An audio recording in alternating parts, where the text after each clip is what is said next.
అదే RTV app వార్తల్ని క్షణాల్లో చదివే అవకాశం ఉంటుంది. ఒక న్యూస్ పేపర్, ఒక టెలివిజన్ ఛానల్ మీ చేతుల్లో ఎప్పుడూ ఉంటాయి. ఈ రాజేష్, నేను ఐటీఐ కాలేజ్ 2019లో జాయిన్ అయినాను. కానీ నాకు ఐటీఐ కాలేజ్ మొత్తం ఫీజు చెల్లించిన. ఐటీఐ తర్వాత వాళ్ళు చెక్కులు రాసేయాల. అప్పుడు కాలేజ్ అకౌంట్లోకి అమౌంట్ పడింది, కానీ వాళ్ళు రాసి ఇవ్వలేదు. దానికోసం అడగడానికి నేను వెళ్తే నాకు చాలా ఏమేమో చెప్తున్నాను. నేను 3 years నుంచి తిరుగుతున్నాను. దానికి లెటర్ రాసిచ్చి మళ్ళీ ఇప్పుడు నీకు రాసి తగిన ఆడిటింగ్ చెక్కింగ్ కోసం నేనేం చేయాలని వేడే ఉంటావు అట్లాగానే చెప్తున్నారు. మళ్ళీ చాలాసార్లు తిప్పలాడించినారు. మళ్ళీ మెట్టుగోవింద్ రెడ్డితో పోయిన కాల్ చేపించినప్పుడు అందరితో పిలుచుకొని మాట్లాడించినా కూడా వాళ్ళు అసలు ఏం వినలేదు.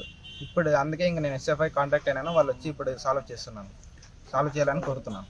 50 మంది ఉంటే దాంట్లో 3 ఇచ్చినారు. కానీ మాకు కాలేజ్ ఫీజు మొత్తం చెల్లించినాం 16,500. కానీ మాకు కాలేజ్ అకౌంట్ పడింది, ప్రతి ఒక్కరు స్టూడెంట్ పేరు పైన పడింది. అది జ్ఞానంలో మనం మాకు చెక్ చేసేగినా వాళ్ళకి చూపిస్తుంది. అది అకౌంట్ నెంబర్ చెక్ చేసేగినా కాలేజ్ అకౌంటే ఉంది. టోటల్ 16,500 పడింది. అది ఇవ్వండి అంటే ఇవ్వడం లేదు. ఆ స్టేట్మెంట్ చూపించిన తర్వాత ఏమన్నారు?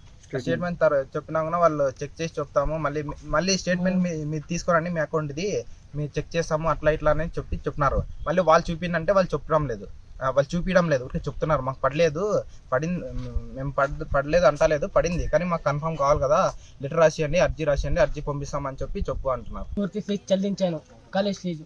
దాని తర్వాత మా బ్యాచ్ అయిపోయింది. మాకు తెలియదు జగన్ అన్న అమౌంట్ వేసినాడని.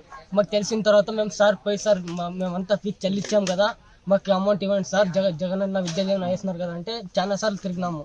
ఏదో రకంగా లెటర్ స్టేట్మెంట్ తీసుకుంటారండి, లెటర్ రాసివ్వండి, మేము విజయవాడ పంపించాలా, అక్కడ పంపించాలా, ఇక్కడ పంపించాలా అని చెప్పారు. సార్ ఇట్లా చెప్తే ఎట్లా సార్, ఇక్కడ ప్రూఫ్ ఉంది కదా జ్ఞానభూమిలో పడినట్లు మేము చూపిస్తున్నాం కదా సార్ అంటే, మీరు చూపించండి అంటే లేదు, మీ ఏ అధికారంతో అడుగుతారు మీరు చూపించమని, లేదు మేము రాలేదు, మీకు పడలేదు ఇది అని చెప్తున్నారు. ప్రైవేట్ భారత్ ఐటీఐ కళాశాలలో జరుగుతున్నటువంటి అవినీతి కుంభకోణం పైన ఈరోజు ధర్నా నిర్వహించడం జరిగింది.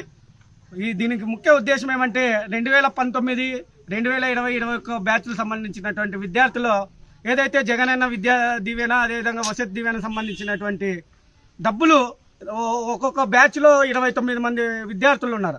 అలాంటి విద్యార్థులకు పడిన అమౌంట్ ఈరోజు మనం చూస్తున్నట్లయితే వాళ్ళకు ఏ విద్యార్థులు అయితే ఉన్నారో ఆ విద్యార్థులు కాలేజ్ అకౌంట్లో పడిందని చెప్పి ఈరోజు చూపిస్తూ ఉన్నారు. అక్కడ పోయి మనం కళాశాల ప్రిన్సిపాల్ గారిని ప్రత్యక్షంగా అడిగితే మాకు ఎటువంటి అమౌంట్ పడలేదు, అటు విద్యార్థులకి పడలేదు, మళ్ళీ ఈ అమౌంట్ ఎక్కడ పడిందని చెప్పి విద్యార్థులు దాదాపుగా 2 సంవత్సరాలు 3 సంవత్సరాల నుంచి విద్యార్థులు తిప్పుతూ ఉన్నటువంటి పరిస్థితి. అక్కడ ఉన్నటువంటి ఏదైతే ప్రిన్సిపాల్ భారత్ ఐటీఐ కళాశాల ప్రిన్సిపాల్ ఉన్నాడో ఆ ప్రిన్సిపాల్ గారు ఈ విద్యార్థులందరినీ కూడా అన్యాయం చేస్తున్నాడు. విద్యార్థులతో వేల రూపాయలు, ఇప్పుడు ఐటీఐ కళాశాలకు సంబంధించినటువంటి ఫీజు 32,000 రూపాయలు అయితే 50,000, 46,000 రూపాయలు చొప్పున దండుకుంటున్నటువంటి పరిస్థితి. మళ్ళీ హాల్ టికెట్కు ఇంత అమౌంట్ కట్టాలి, బట్టలు డ్రెస్ మెటీరియల్ నా దగ్గరే కొనాలి, అదే రికార్డ్స్కి అమౌంట్, మాస్ కార్డ్కి అమౌంట్ చొప్పున ఈరోజు వేలకు దండుకుంటున్నటువంటి పరిస్థితి.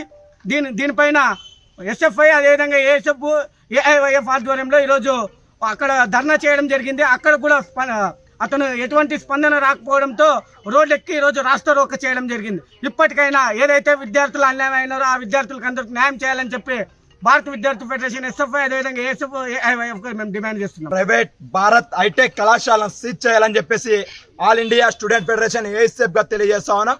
ముఖ్యంగా ఉద్దేశం ఏమంటే ఈరోజు భారత్ ఐటెక్ కళాశాలకి ఈరోజు ఒక గోడ కూడా లేనటువంటి పరిస్థితులు ఈ రోజు ఉంది. ఒక రేకల్ షెడ్ లో ఈ రోజు నడుస్తున్నటువంటి పరిస్థితి ఈ రోజు మన రాజవర్గంలో ఉంది. మరిన్ని వీడియోస్ కోసం ఛానల్ ని సబ్స్క్రైబ్ చేయండి, లేటెస్ట్ అప్డేట్స్ కోసం వాట్సాప్ ఛానల్ ని ఫాలో చేయండి, అండ్ లింక్ డిస్క్రిప్షన్ లో ఉంది.